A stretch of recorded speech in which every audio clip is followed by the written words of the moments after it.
The Aramaic words that mean it is finished. The redemption of mankind is finished. And if we would simply put our faith and trust in Him. Moses said to the children of Israel in the book of Deuteronomy, he said, I call heaven and earth to record this day against you, that I have set before you life and death, blessing and cursing. Therefore choose life. Choose life. Choose the life that God has given to you. There's more to life than just existence. And I believe that Sam knew it. I know that Carol knows it. But we all know it. It's a very simple thing. Years ago, at a Billy Graham crusade, I don't know who remembers, but this was in 1986, I think it was. When Billy Graham came to Silver Stadium, you remember the baseball stadium we used to have? My daughter was 4 years old when we were there. And my 4-year-old daughter, when it was all over after Billy Graham got done preaching, my 4-year-old daughter looked at me and said, Daddy, I want to go forward. I want to give my life to Jesus. A 4-year-old understood the simplicity of the gospel. And I ask you this thing, do you understand the simplicity of the gospel? Father, we just come to you and we thank you. We thank you for the truth of your word. We thank you, Lord, for the blessing of knowing you. I thank you for the life of a man who has impacted so many people. And we know, Father, I know that Sam is home with you. I know that, Lord, his legacy will live on. I know, Lord, that what he has left behind for his family to remember is truth, dignity, courage, hard work, and a myriad of other things. We thank you for Sam's life. We thank you for his life. And I am so glad that I had the privilege to know him. I'm so glad that I could call him my friend. So it's to him that we honor this day. It's to him that we honor this day. We thank you, God, that by your grace, the Son is going to you. And we can rejoice in that knowledge. In Jesus' name. Amen. So now is a time where Sarah is going to bless us with a song. And it is a song called Right Here Within Your Heart. So Sarah is going to sing a song for us. So if you would come on up. And turn this off.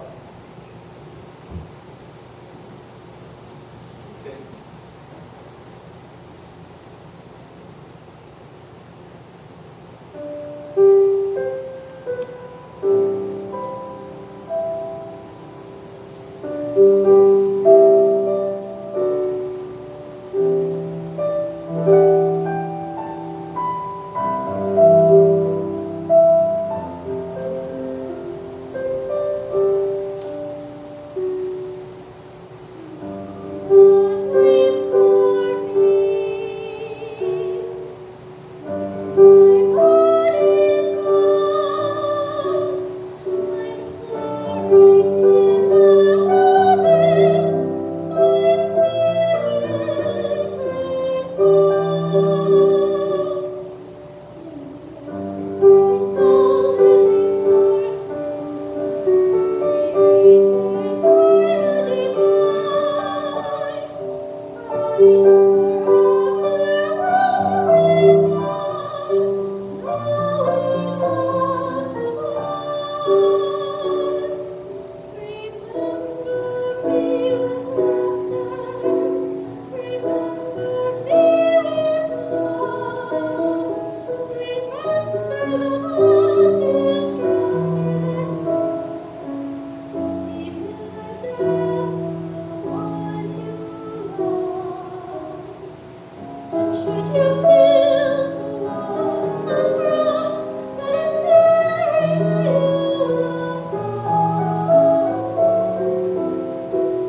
Right now, what we'll do is we're going to open the microphone up for the family to share a time of remembrance. You got something that you would like to share about Sam, or maybe how he touched your life? I know that he did.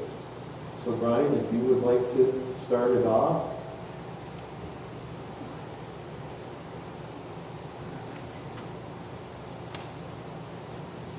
That was beautiful, Sarah. That was awesome. So, whoever you can hear me here, good morning, everybody. It's my name is Brian Salamone, and then just for everybody who doesn't know me, I'm Sam Salamone's grandson. And of course, I want to thank everybody for being here to celebrate the life of such a great man.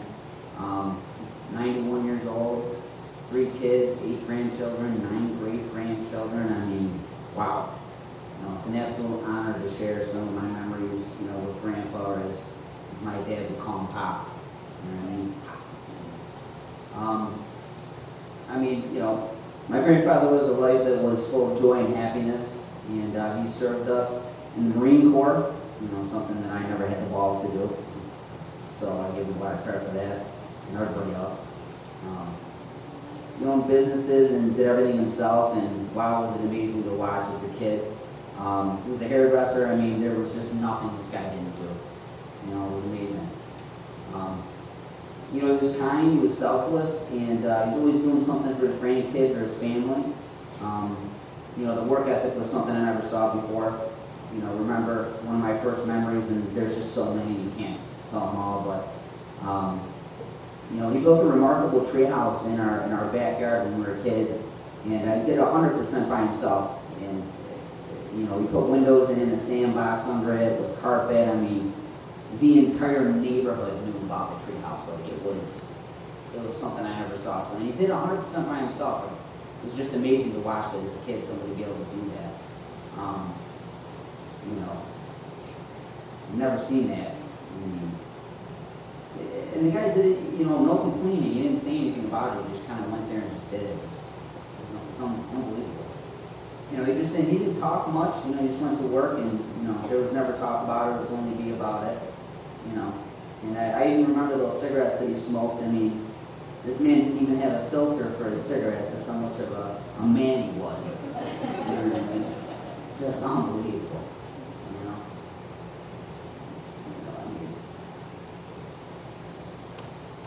The guy just built absolutely everything. He built a wood shed for the house. He built 1 million decks. He built a bar in the basement. You name it, he could build it. He could fix it. The guy was just extremely talented. He really was.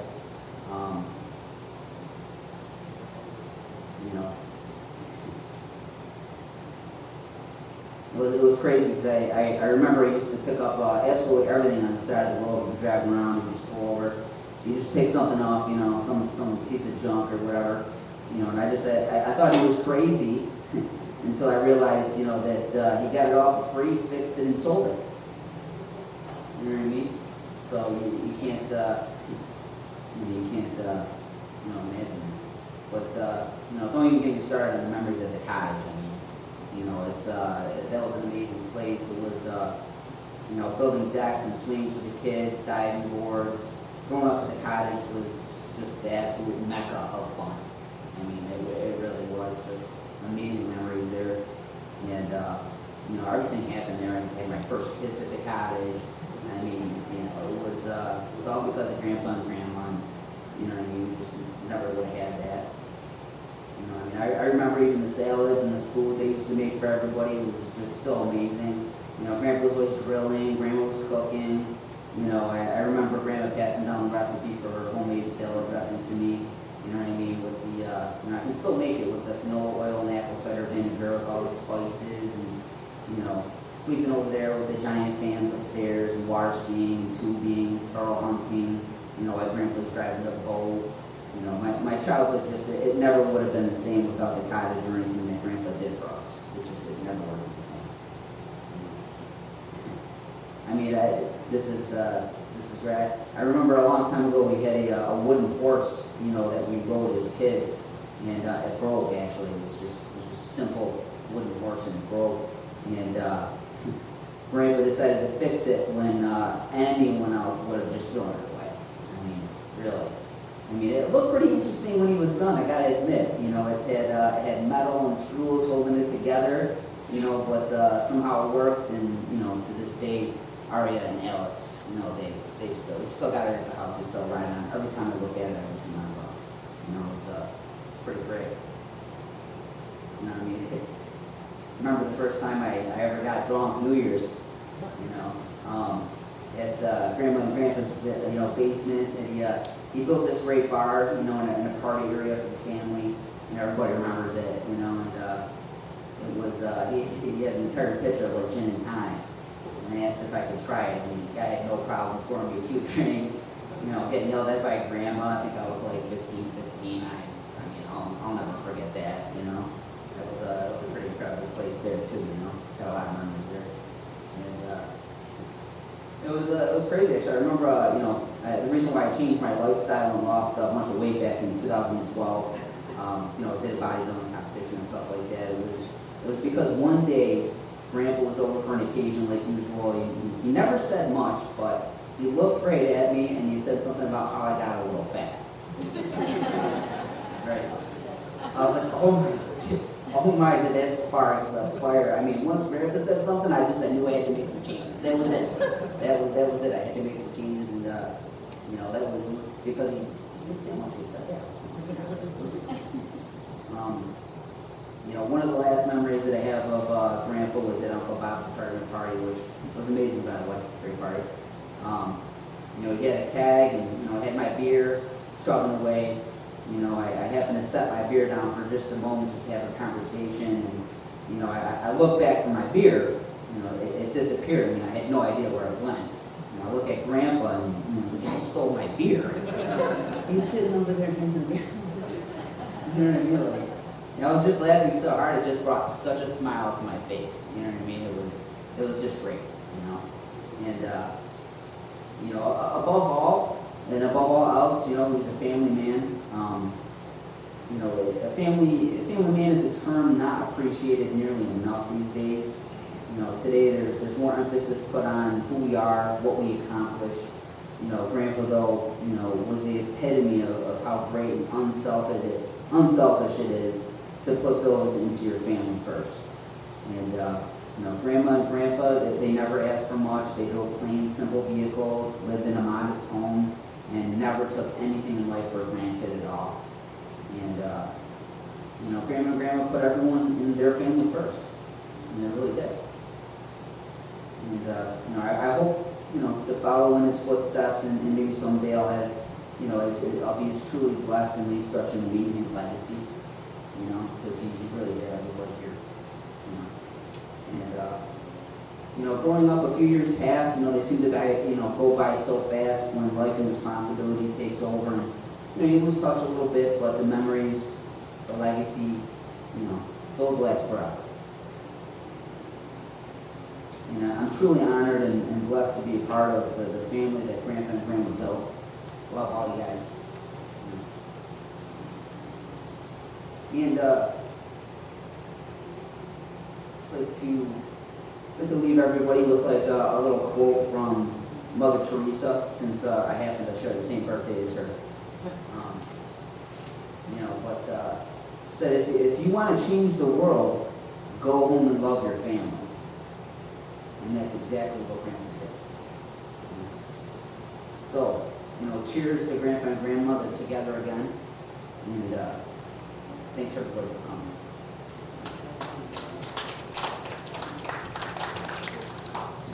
Good job. Anybody else in the family that would like to share something?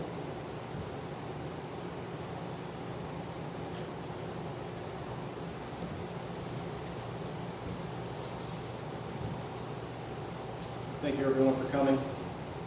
My name is Chuck. This is my grandpa.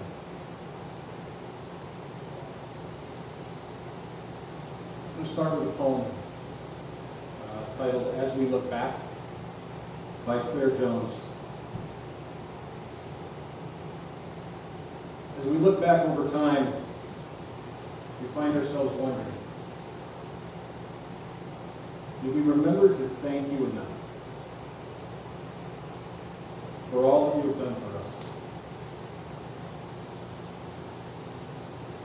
For all the times you were there by our sides to help support us, to celebrate our successes, to understand our problems, and accept our defeats. Or for teaching us by your example the value of hard work, good judgment, courage, and integrity. We wonder if we ever thanked you for the sacrifices that you made to let us have the very best. And for the simple things, like laughter and smiles and the times that we shared. If we have forgotten to show our gratitude enough for all of the things that you did, we are thanking you now.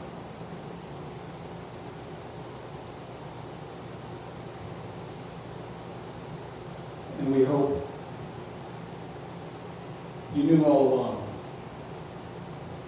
how much you meant to us.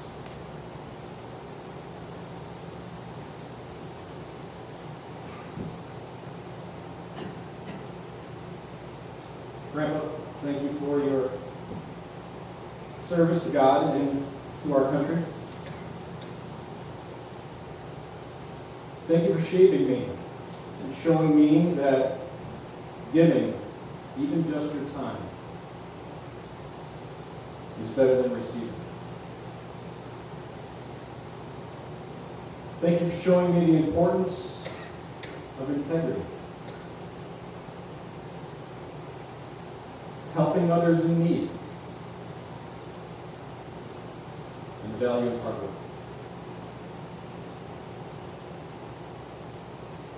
Thank you for giving me the best childhood that I ever could have wished for. The best battery-operated sled. The Bay Street treehouse. This guy knew how to make treehouses, didn't he? Walking me to the corner store for that piece of candy. Or for constantly moving your truck in that driveway so that I could learn how to ride a bike. Thank you for giving me the memories of Christmas Eve and New Year's Eve. Helping me make drinks behind the old bar. Playing all those old records and watching those home movies. Thank you for giving me the confidence in my own ability and teaching me to hammer a nail. Or that you can fix anything if you just try. To build a bar, to paint a house, to use clippers to cut my own hair. Because of him. To dock a boat, to water ski, or even grill a great steak with just fire, garlic salt, and a bottle of Chianti.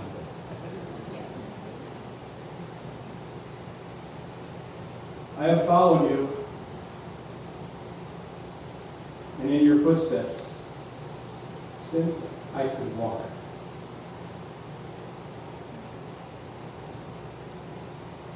I am me because of you.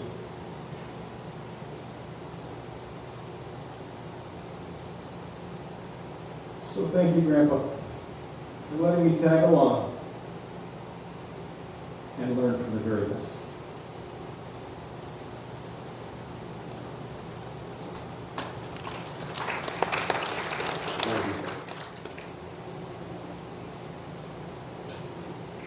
Anyone else that would like to share?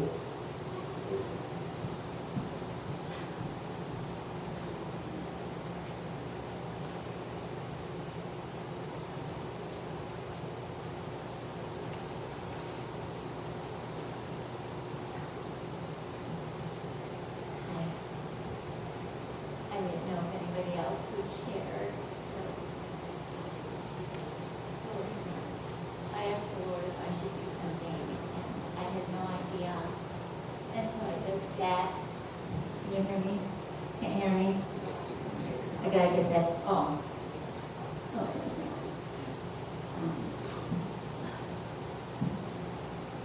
So I'm just gonna read to you what I just sat and wrote. My dad. What would I want people to know about my dad?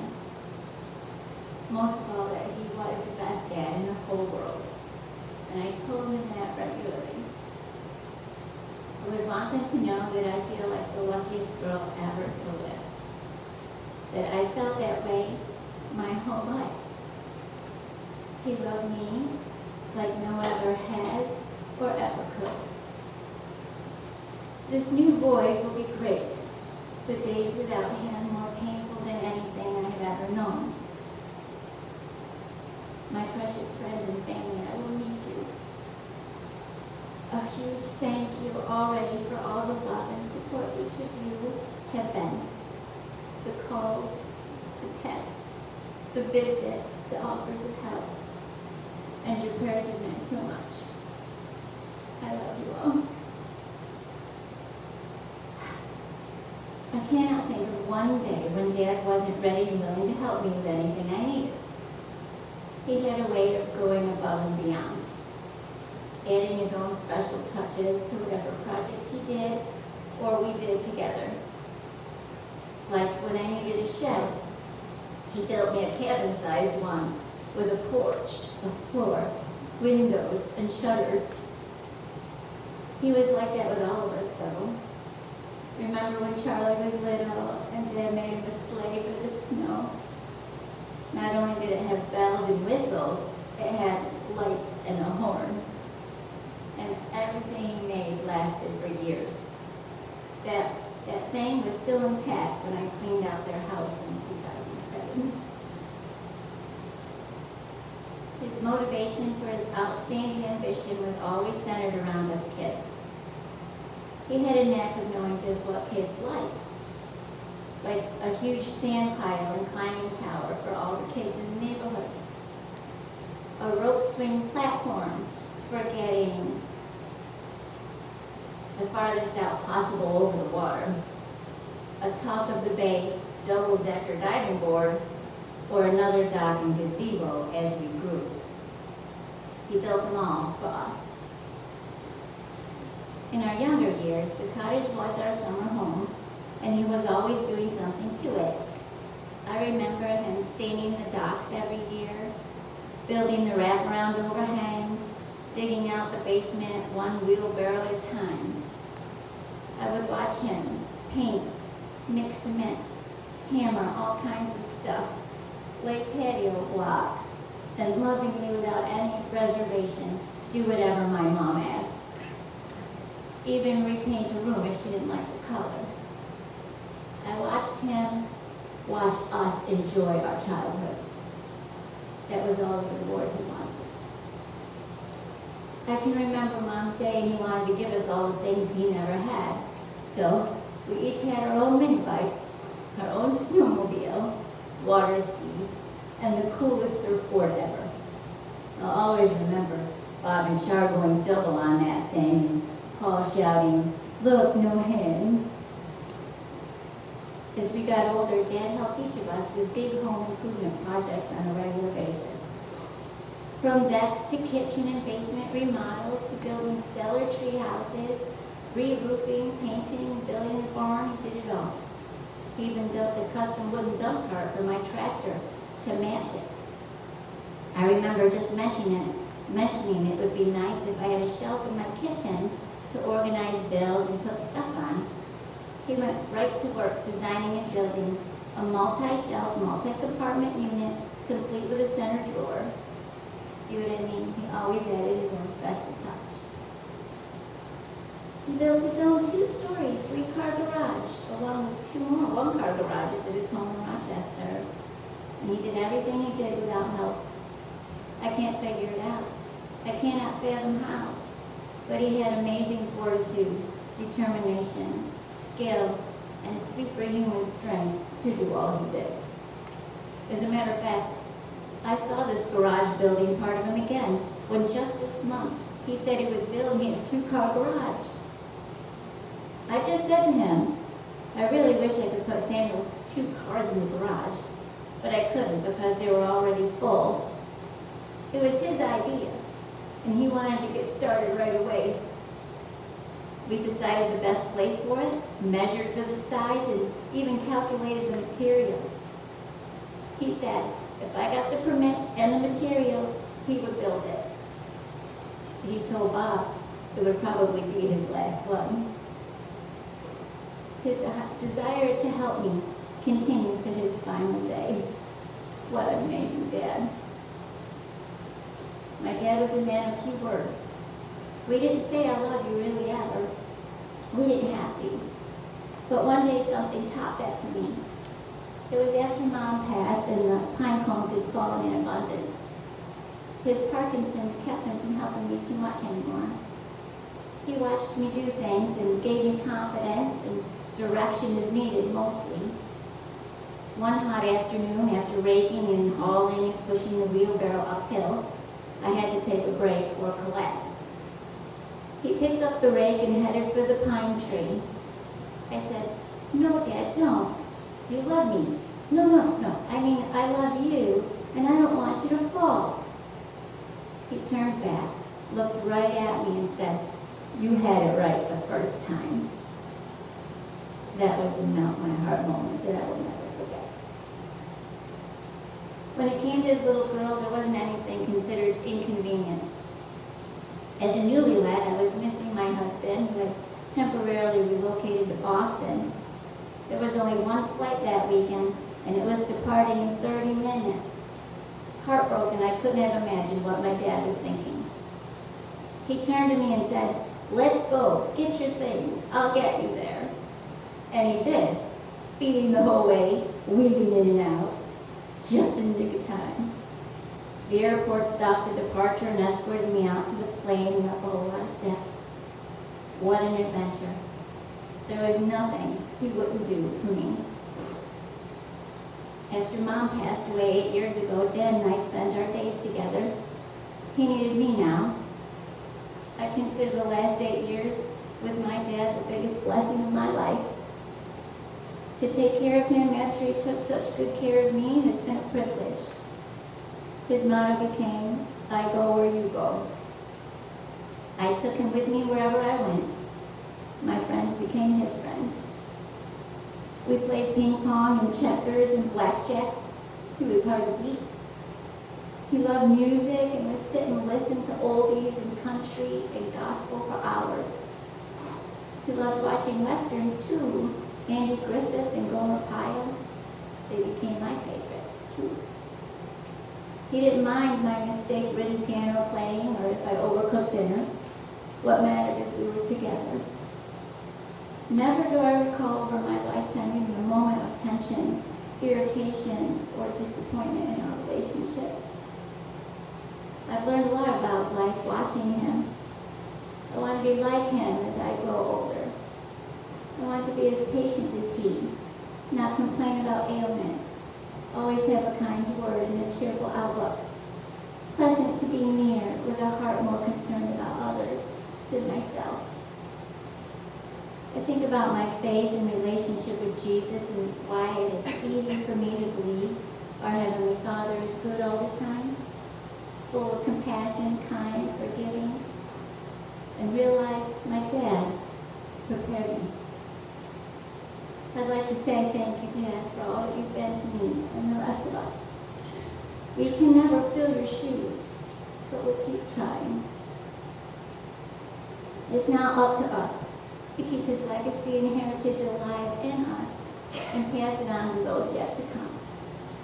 To his 8 grandchildren and 9 great-grandchildren, I say, learn from him. Love each other the same way he loved you. And see me for more amazing stories.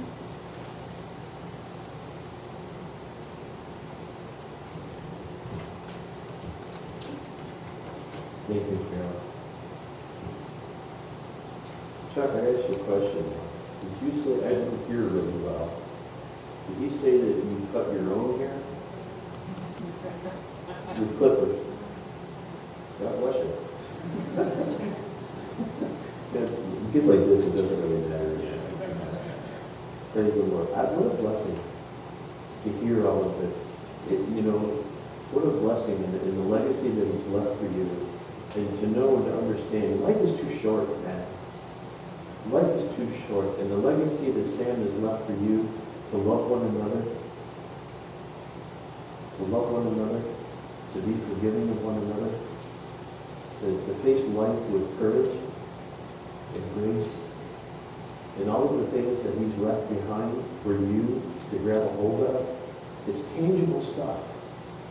These are things that you can hold on to. It's tangible.